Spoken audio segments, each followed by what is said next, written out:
Hey guys, today I'm going to show you how to replace the pump grip and the stock on your Spring Thunder.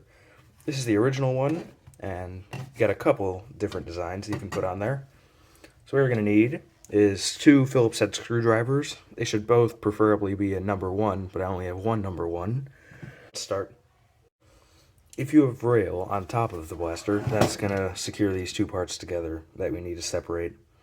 So right here, there's a line between the two 3D prints. And this rail segment is holding these two 3D prints together.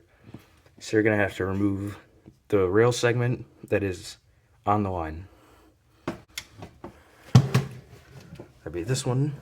So that rail segment, which ends here, starts there. So I'll just remove these screws.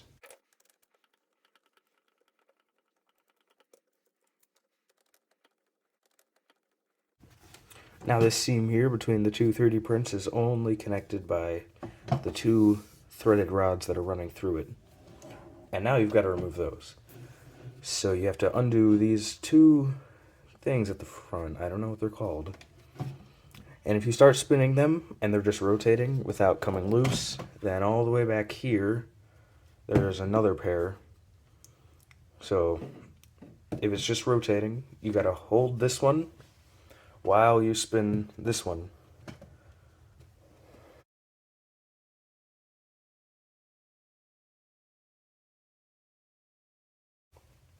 Now you've got that one out, so take out the other one. Right there. You can pull off this front segment. Right there. Pull the spring out. Though obviously, keep this spring, you need that. Now we have the pump grip right here. There's a nut on the other side of this screw, so you can just unscrew it like that.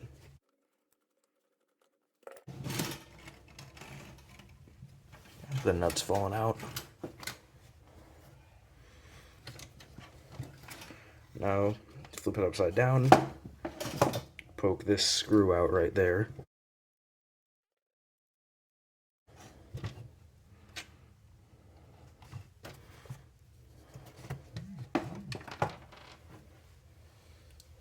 Now you can take this pump grip,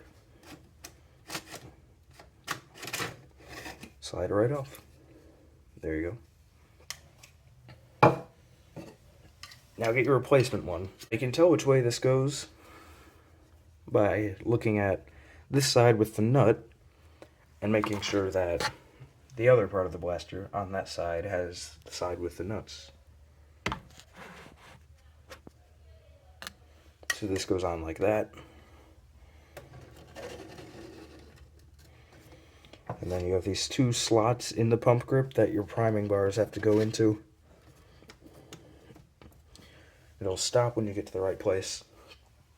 So then take your nut, put it back in here, then flip it over while keeping a finger on the nut so it doesn't fall out.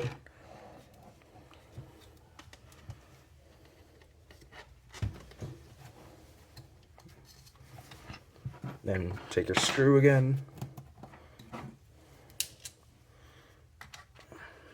put it back through, then thread it into the nut.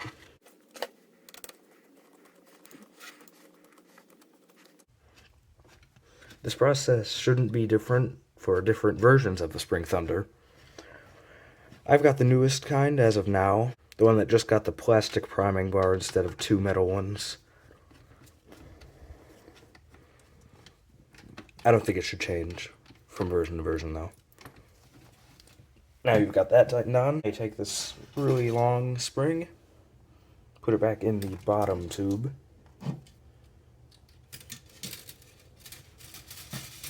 So now you have to line up these two holes with threaded rods. Like that.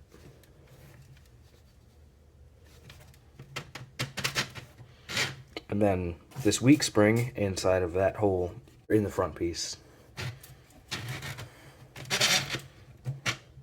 Then line up the bottom tube with that hole in the front piece.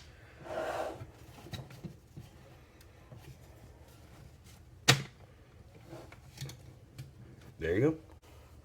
Now get these two pieces and put them back in the hole in the front.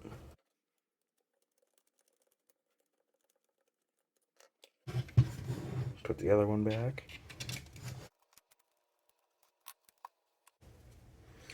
Now you take your rail segment and fit it on like this. And get your screws. And then screw it back in. But the screws on the top that hold in the rail can be tightened too much. So just tighten them until they're snug.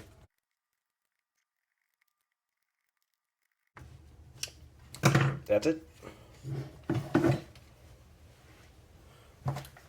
Now test it out.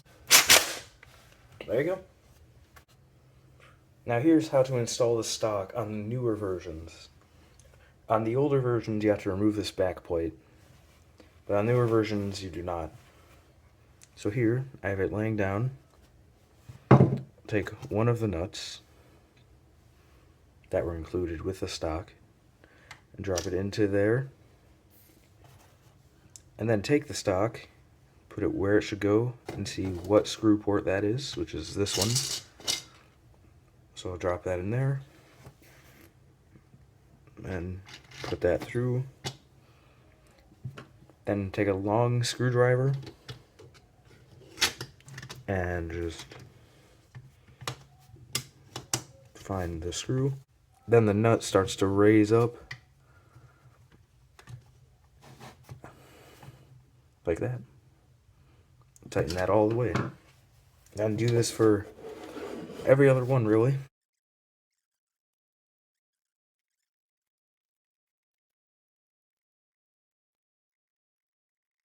There you go. That's it.